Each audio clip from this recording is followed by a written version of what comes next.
Assalamualaikum warahmatullahi wabarakatuh. Waalaikumsalam warahmatullahi wabarakatuh. Bagaimana kabarnya hari ini? Alhamdulillah baik.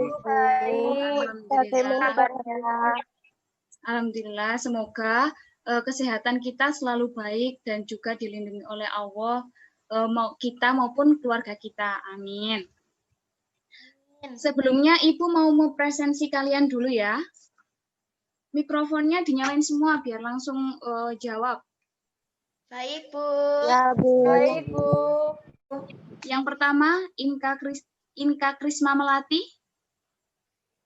Saya Bu hadir. Selanjutnya Naura Dia. Tidak hadir, Bu, ada kepentingan. Oke, tidak apa-apa. Noviatu Sa'dia. Hadir, Bu. Sebelum pembelajaran kita mulai, kita awali dengan doa terlebih dahulu ya. Doa dimulai.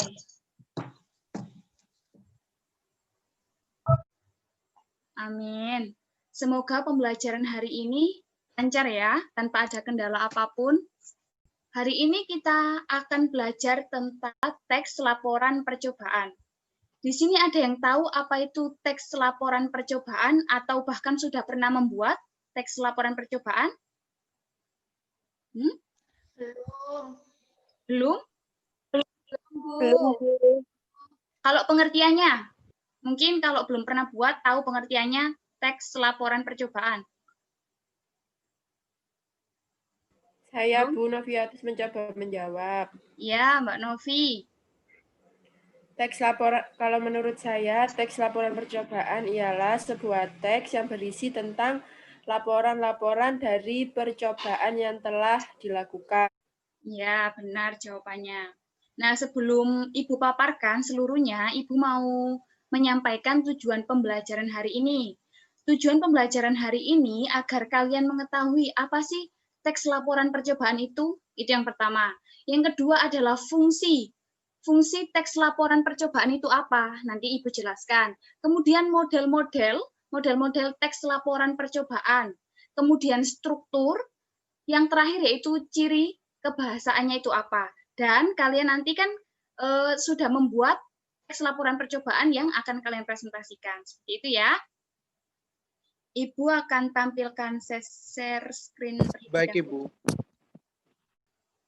Sudah terlihat, Nak? Sudah, Bu. Sudah, Ibu. Sudah, Bu. Ya, Bu. Ibu tampilkan dulu. Teks laporan percobaan. Pengertian teks laporan percobaan. Nah, teks laporan percobaan merupakan teks yang menceritakan tentang percobaan yang dilakukan oleh peneliti. Kira-kira siapa sih yang disebut sebagai peneliti? Ada yang tahu? Saya, Bu, akan mencoba. Saya Rudi. Ya, Mas Rudi terlebih dahulu. Peneliti adalah orang yang melakukan terhadap percobaan, bisa saja siswa atau guru, dan lain sebagainya. Bagus, benar. Terus Mbak Nurliawati? Peneliti itu orang yang melakukan hasil percobaan itu, Bu. Iya, benar. Jadi peneliti adalah orang yang melakukan percobaan, itu disebut sebagai peneliti. Biasanya teks seperti ini digunakan untuk laporan hasil percobaan, karya ilmiah. Contohnya apa? Contohnya makalah, kemudian artikel jurnal, seperti itu.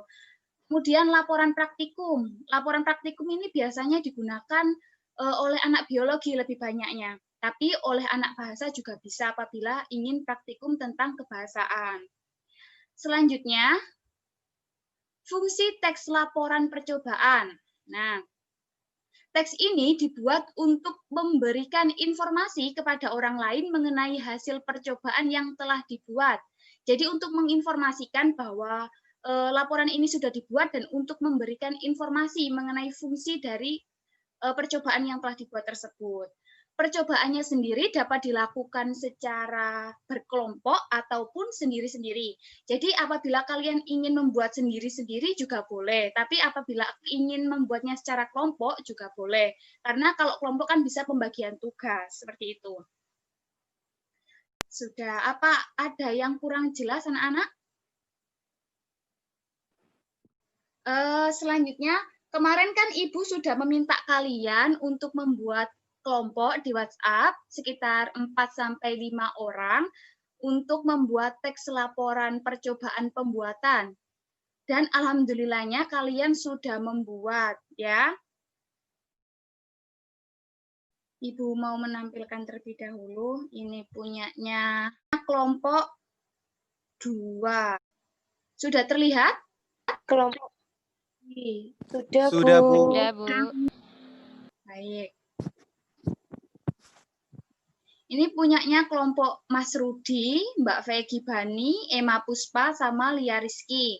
Tentang laporan hasil percobaan pembuatan jus alpukat. Wah, menarik juga ya, jus alpukat. Oke, perwakilan kelompoknya bisa dibacakan. Ya, Bu, saya akan mewakili, Bu. Baik, Mbak Lia, silakan.